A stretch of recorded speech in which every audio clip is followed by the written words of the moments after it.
Hi ஹாய்ஸ், நான் உங்கள் நிலா. இன்னைக்கு ஒரு சின்ன கதை சொல்லட்டுமா? ஒரு பெரிய கல்யாண மண்டபங்க. அந்த மண்டபத்தில் இன்னைக்கு ரோஹிணிக்கு கல்யாணம். ரோகிணி பார்த்தீங்கன்னா ஒரு கண்ணாடி முன்பு உட்காந்துருந்தாங்க. அவங்களுக்கு ஒரு சந்தேகம் வந்துச்சு. இப்போ நம்ம முன்னாடி பார்த்தீங்கன்னா சீப்பு, பவுட்ரு, பொட்டு, வளையல், நகைக நிறைய திங்ஸ் வச்சுருந்தாங்க. அப்போ அவங்களுக்கு ஒரு சந்தேகம் வந்துச்சு. இவ்வளோ பொருள் இருக்குது, எல்லாமே அழகுக்கான பொருள் தான். ஆனால் இது ரொம்ப பெண்களுக்கு ரொம்ப அழகுக்கு மூலப்பொருளாக விளங்குறது எது அப்படின்னு சொல்லி அவங்களுக்கு ஒரு சந்தேகம் வந்துச்சு. தன் பக்கத்தில் நின்றுட்டு இருந்த தங்கையான சாந்தி கிட்டையும் தோழியான கீதா கிட்டையும் கேட்டாங்க. இவ்வளோ பொருள் வச்சுருக்கோம்ல, இதில் ரொம்ப முக்கியமான பொருள் எது சொல்லுங்க அப்படின்னு சொல்லி கேட்டாங்க. அப்போ சாந்தி சொன்னாங்க, இதில் என்ன சந்தேகம், பொட்டு தான் பெண்களுக்கு ரொம்ப அழகாக கொடுக்கறது. பொட்டு வைக்கலன்னா நல்லாவா இருக்கும், பொட்டு தான் ரொம்ப அழகு, பொட்டு வச்சாதான் நல்லா இருக்கு அப்படின்னு சொல்லி சொன்னாங்க. ஆனால் கீதா சொன்னாங்க, வளையல் தான் ரொம்ப அழகு கொடுக்கறது பெண்களுக்கு அப்படின்னு சொல்லி சொன்னாங்க. அதுக்கப்புறம் பார்த்திங்கன்னா கூட இருந்த பெண்கள்லாம் ஒவ்வொருத்தரும் ஒவ்வொன்றும் சொல்லிகிட்டே இருந்தாங்க. ஆக மொத்தம் ரோஹிணிக்கு பைத்தியமே பிடிக்கிற மாதிரி ஆயிடுச்சு. அட என்னடா இப்படி நாம் ஒரு சந்தேகத்தை கேட்டோம், இவங்க இவ்வளோ பேர் இவ்வளோ சொல்கிறாங்களே, ஆக மொத்தம் இந்த ஒரு பொண்ணுக்கு ஒரு அழகை கொடுக்கக்கூடிய மூலப்பொருள் எதுன்னு தெரியலையே அப்படின்னு சொல்லி யோசிச்சுட்டே இருந்தா. ரோகிணி யோசிச்சுட்டே இருந்தாங்க. ஐயோ என்ன, எனக்கு இதில் ஒன்றுமே புரியலையே, ஆக மொத்தம் இப்போ எது தான் ரொம்ப முக்கியமானதுன்னு தெரியலையேன்னு சொல்லிட்டு அந்த கண்ணாடி இருக்காங்கள்ல, அந்த மேஜையில் ஒரு கை வச்சு அடித்தாங்க. உடனே அந்த கண்ணாடி பேச ஆரம்பிச்சிருச்சுங்க. கண்ணாடி சொல்லிச்சு, இதுக்கு நான் தீர்வு கொடுக்கட்டுமா அப்படின்னு சொல்லிட்டு. அங்கே இருந்த பெண்களாகட்டும் ரோகிணி ஆகட்டும் ரொம்ப பயந்துட்டாங்க. அப்போ கண்ணாடி பேச ஆரம்பிச்சிருச்சுங்க. கண்ணாடி சொல்லிச்சு, என் முன்னாடி இருக்கிற இந்த சீப்பு, பவுடர் டப்பா, பொட்டு, வளையல் எல்லாத்தையும் ஒன்றா பார்க்குறக்கு ரொம்ப சந்தோஷமாக இருக்குது.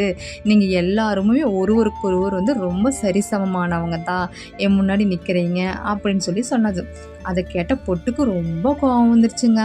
கண்ணாடியை பார்த்து சொல்லிச்சு, கண்ணாடியே நீ தெரிஞ்சுதான் பேசுறியா இல்லை தெரியாமல் பேசுறியா? யாரை பார்த்து சரி நிகர்ன்னு சொல்கிற, சரி சமம்னு சொல்கிற? நான் அப்படி கிடையாது. நான் சீப்புக்கும் வளையலுக்கும் பவுடருக்கும் இணையானவன் நினச்சிட்டியா? நான் தனித்திருக்கிறேன். நான் தான் ரொம்ப ரொம்ப முக்கியமானவ இந்த அழகுக்கு. அது எப்படி சொல்கிற, கொஞ்சம் விளக்கம் தர முடியுமா அப்படின்னு கண்ணாடி கேட்டுச்சு.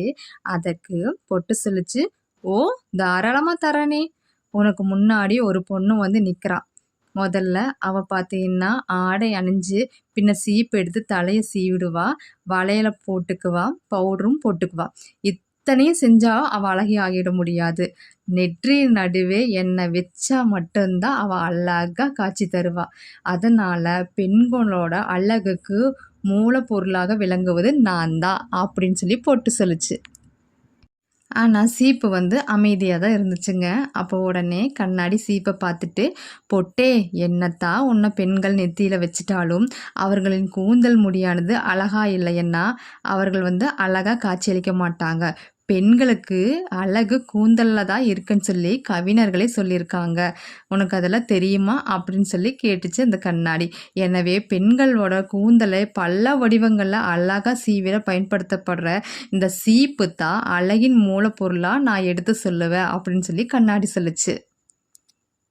இதையெல்லாம் கேட்டுட்டு இருந்த பொட்டு கொஞ்ச நேரம் யோசனை பண்ணிட்டு, கண்ணாடி நீ சொல்கிறது கொஞ்சம் கரெக்டாக தான் இருக்குது அப்படின்னு சொல்லி சொல்லிச்சு. இது எல்லாம் பார்த்துட்டு இருந்த ரோகிணிக்கு தலையே சுத்திருச்சுங்க. அட என்னடா இது, கண்ணாடி சீப்பு வளையலெல்லாம் பேசுது, ஒன்றுமே புரியலேன்னு சொல்லிட்டு பயத்தில் நின்றுட்டு இருந்தான். அப்போது அந்த கண்ணாடி சொல்லிச்சு, ரோஹிணி எதுக்கு பயந்துட்டுருக்க, நான் தினம் உன்னை பார்க்குறேன். ரோஹிணி எதுக்கு பயந்துக்கிற, உன்னோட சந்தேகத்தை தீர்க்கத்தானே நான் வந்தேன் அப்படின்னு சொல்லி கண்ணாடி சொல்லிச்சு. அப்போ தான் ரோகிணி யோசிச்சு பார்த்தா, தான் நிறைய வளையல் போட்டு பொட்டு வச்சு தலை நிறைய மல்லிகைப்பூ பூ வச்சு அதுக்கப்புறம் பார்த்திங்கன்னா பவுடர்லாம் பூசி அழகாக காய்ச்சி கொடுத்துருக்கா. அந்த தலை மட்டும் சீவாமல் இருந்தால் அது வந்து அந்த அழகு வந்து நிறைவடைஞ்சிருக்காதுல்ல அப்படின்னு சொல்லி யோசிச்சு பார்த்தா, அப்போ கண்ணாடி சொல்கிறது கரெக்டு தான். சீப்பு தான் நம்மளோட மெயினான பொருள். அதாவது அழகுக்கு தேவையான மூலப்பொருட்கள் ஒன்று சிறந்தது அப்படின்னு சொல்லிட்டு அவன் மனசுக்குள்ளே நினச்சிக்கிட்டா. அட நீங்கள் சொல்லுங்களே, இந்த கண்ணாடி சொன்ன தீர்ப்பு கரெக்டா? வாழ்க்கை வாழ்வதற்கே வாழ்ந்து காட்டுவோம். தேங்க்ஸ் ஃபார் வாட்சிங்.